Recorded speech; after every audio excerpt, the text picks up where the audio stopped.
Howdy, folks. How you doing today? I'm on Reese Reuters right here from Brazil. Health Pele soccer superstar hospitalized in Brazil, improving, doctor says.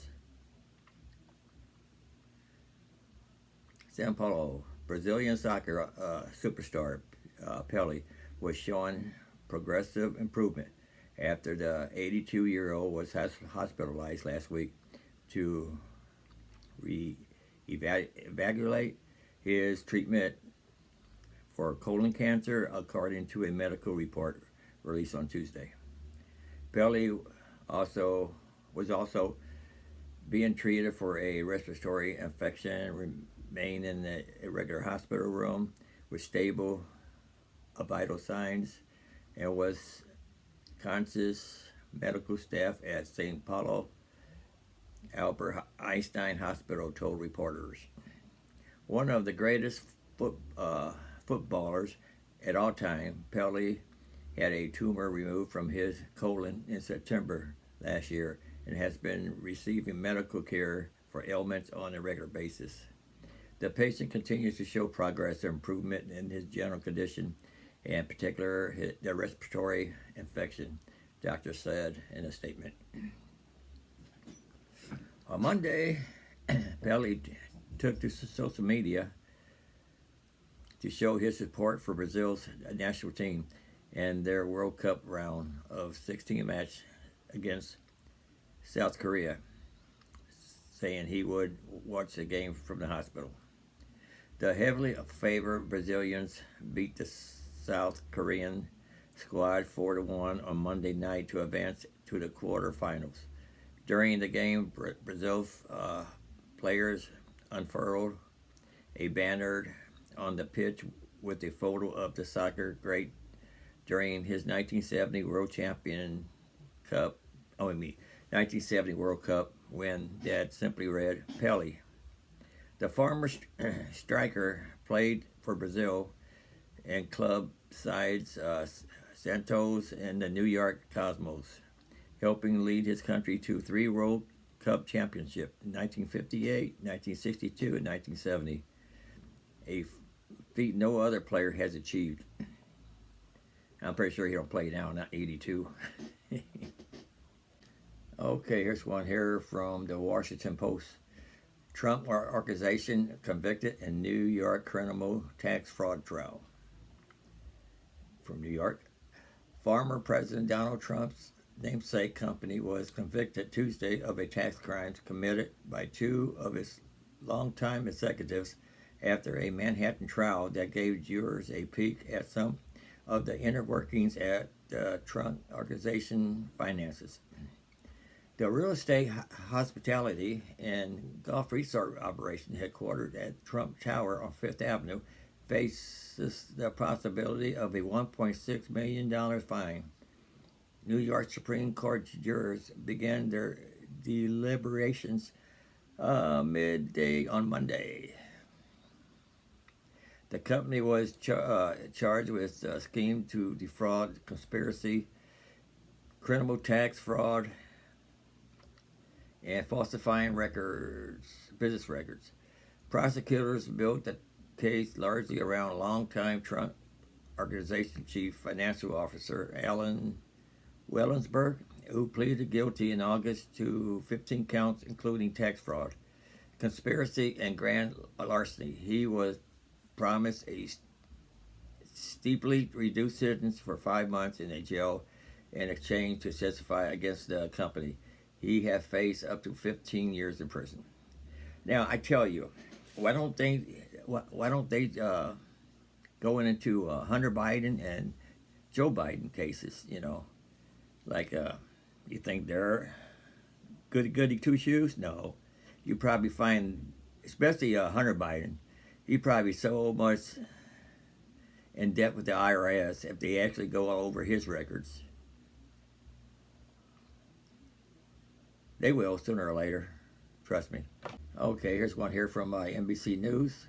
The company accused of employing dozens of miners in slaughterhouses on the graveyard shift reaches agreement with feds. an industrial cleaning company accused of federal investigators of hiring dozens of children to clean slaughterhouses during the graveyard shift that has resolved the allegations with the U.S. Department of Labor, according to a federal court filing filed Tuesday morning. That's a picture of it right there. As part of the consent order, Packers Sanitation Services Incorporated, or PSSI, will review and enhance its existing policies and training materials and hire a third-party consultant to conduct quarterly child labor compliance training. Monitor the company's compliance for 3 years.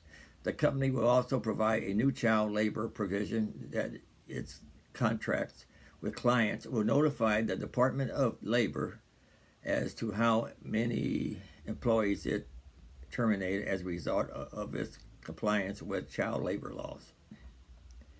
Allegations of child labor at the slaughterhouse in Grand Island, Nebraska date back to 2016, according to a previous reported local police report obtained by NBC News. The report stated that the officer was called to the local middle school because a 14-year-old girl had injuries to her hands. The document shows that the allegations were investigated as child abuse. Okay, here's something here from the Washington Examiner. Tennessee considers tripling fee for owning electric vehicles. Electric vehicle owners in Tennessee could soon see the tripling of a fee when registering their cars. Governor Bill Lee, Republican of Tennessee, is considering raising the $100 fee for that EV owners pay each year to $300 as part of a plan to help fund the state's proposed transportation infrastructure bill. Electric vehicles could be banned in this country amid energy crisis. Really? I don't doubt it. We want to make sure there's a fair fee for everyone, Lee said, noting that EV owners do not pay the gas tax. I always wonder about that. You know, how are they going to repair the roads with the EVs not paying gas tax? That helps fund statewide highway and road maintenance. We'll figure out what the number is and move forward. Let me click on this one right here.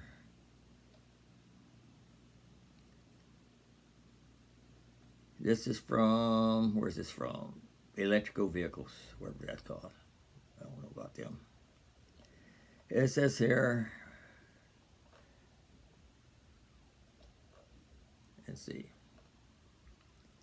The non-essential use of electric vehicles could soon be banned in Switzerland. Oh, that's Switzerland. The European company is facing an impending energy crisis as a result of the war in Ukraine. While about 60% of the country's energy supply relies on the use of hydroelectric power, Swiss government officials have drafted emergency plans to conserve energy that include the limiting electric vehicles use, according to the Telegraph. Switzerland is also reportedly prepared to limit its country's heating temperatures to a maximum of 68 degrees Fahrenheit initially, cut stores' operating hours, and lower resolution for video streaming services in an effort to manage energy shortage and avoid a blackout. Aside from Switzerland's alliance on hydroelectric power, the country also uses nuclear power, fossil fuel plants, and solar wind generators for energy. Switzerland's emergency response will be rolled out in 2 tiers with individual restrictions levels based on the level of energy supplies available. Interesting. Anyway, I'm trying to a different newscast now, showing my face while I'm reading the news to you, trying it out here. And also, I noticed only by been watching my news coverage are from the U.S. and Brazil, so that's why I added a Brazil thing into it also. Try to cover everybody. If I see more countries, then I'll read more news from other countries. So, hope you have a nice day, and like, comment, and all that jazz. So until next time. Okay, here is something from, I'm adding this at the end of my news report here. One dead, this is from KMOV4 St. Louis.